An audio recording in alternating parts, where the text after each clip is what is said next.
Hello and welcome to my Keto Kitchen. I'm Victoria. Today I am going to show you how to make Victoria's self-rising keto flour. I get a lot of questions from people who are trying to follow a recipe, but the recipe is calling for a self-rising flour. So if you're new here, my flours are a substitute. They're a keto substitute to white flour. I'll link Victoria's keto flour right here. This is your all-purpose keto flour. But right here, what I'm going to show you today is a keto flour that has your leavener inside it, and it will make it rise. You don't have to add more baking powder. You don't have to add baking soda. Within itself, it will rise. You don't need a leavening agent when you're following a recipe. For those of you that have been with me and you already know Victoria's keto flour, this is going to be extremely simple, but I want to make this video for those that just want it broken down one step at a time, and you have a recipe and you're wanting to use a self-rising flour that is keto approved. So that's what I'm going to give you today. Let's dive right in and get started. Just like all of my flours, the first thing that you have to have is a gram scale. This is vital. You do not want to use cups. If you use cups and you don't weigh it in grams, you will not get the same results that I'm getting here on my channel. I weigh every ingredient in grams so that everything is exactly the same every time. So you need a gram scale. I'll link the scale below, and I'll also link other scale options. So next you need a bowl. I love Tupperware. Pretty much most of my bowls are all Tupperware. It just lasts forever. You can't kill it. And I even have heirloom Tupperware bowls. So you need a bowl. The first ingredient that we're going to start with is bamboo fiber. Of the bamboo fiber, we need 3 cups, which is 192 grams. This stuff is light. It is so light. Okay, so now we have bamboo fiber in the bowl. Let's tear the scale, just means clear it out. We're starting back at 0. Right here, I have almond flour. Of the almond flour, I need 1.5 cups, and that is 168 grams. Perfect. Tear the scale again. We're going to clear it out. Next, we need 1 cup of egg white protein powder. Not whole egg powder, just egg white protein powder. And of this, we need 1 cup. 1 cup is 80 grams. Tear your scale. Now we're getting to the nitty-gritty. We're going to get to the small stuff. We need xanthan gum. Xanthan gum is vital in my flours. You cannot go without it. It will not work near as well. Things will fall apart. You will not be happy with it. And I did try and substitute some other things. They're not even close to being able to substitute for xanthan gum. Xanthan gum is in a class all on its own, and you will see that through different scientific research over and over and over if you look up xanthan gum. The xanthan gum, we need 10 grams, which is just 1 tablespoon. Next, we need whole psyllium husk. Now, this part is very important. You need to take the whole psyllium husk, put it in a coffee grinder, and grind it half its volume. So, I need 20 grams of psyllium husk. What I typically do is I will grind the entire container all at once. So this has already been ground. I don't need to grind it, because when I got this, I just poured it into a bowl and then I ground it and then I poured it back into this container. So all I have to do is weigh it out when I need it. I need 20 grams of psyllium husk, but it has to be whole. If you use, I get this question all the time, if you use powdered psyllium husk, you're going to get a gooey, nasty finish. Powdered psyllium husk is too much. It's just too concentrated. The grains are too small. So you need to buy whole psyllium husk. I'll link it in the link below. Grind it in a coffee grinder. This is what I use. I'll link this below. This is just a KitchenAid coffee grinder.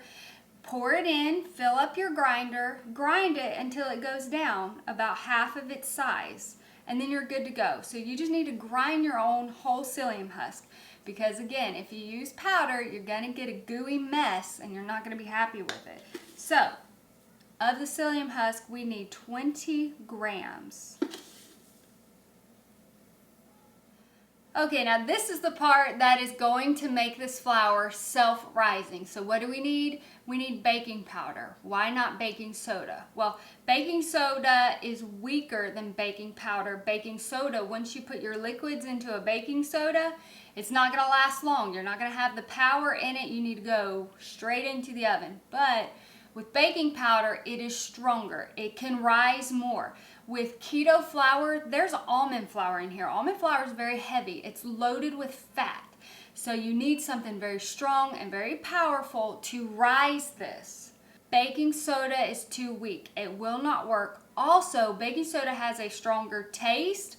If you're comparing it 1 to 1, like a teaspoon of baking soda and a teaspoon of baking powder, a teaspoon of baking soda has its own taste. That's why it is often in biscuits. It just gives you that biscuit flavor, which that is fine if you want to use the self-rising flour to make your biscuits and you want to add the baking soda just for flavor. But you don't need anything extra to make it rise. What I am using is a keto baking powder, the only one that I know of anywheres.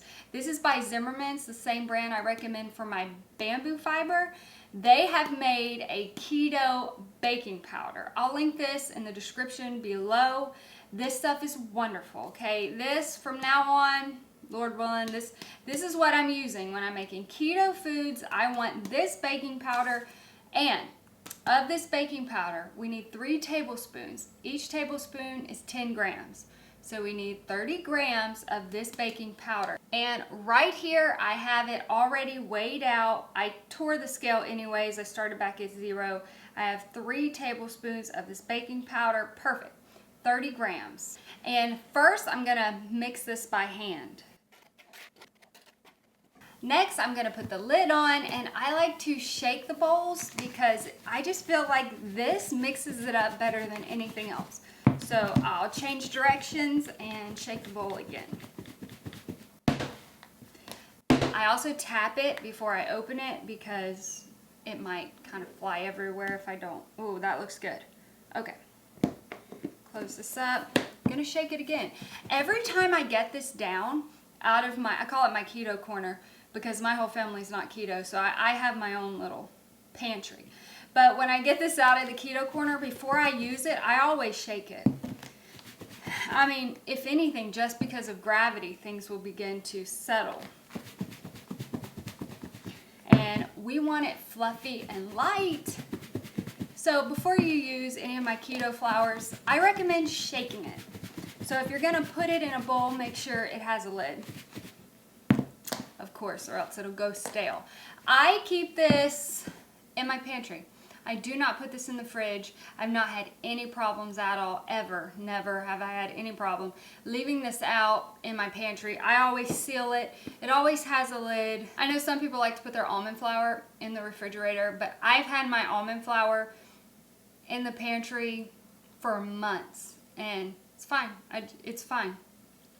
So that's how I do it. That's how I keep my flour. I hope you guys enjoyed this video. I hope it's a blessing. Go grab one of those old cookbooks that maybe you love something in there and it calls for self-rising flour. Substitute it out for this self-rising keto flour. I think you'll really enjoy it. As far as the name, this is just going to be Victoria's Self-Rising Keto Flour.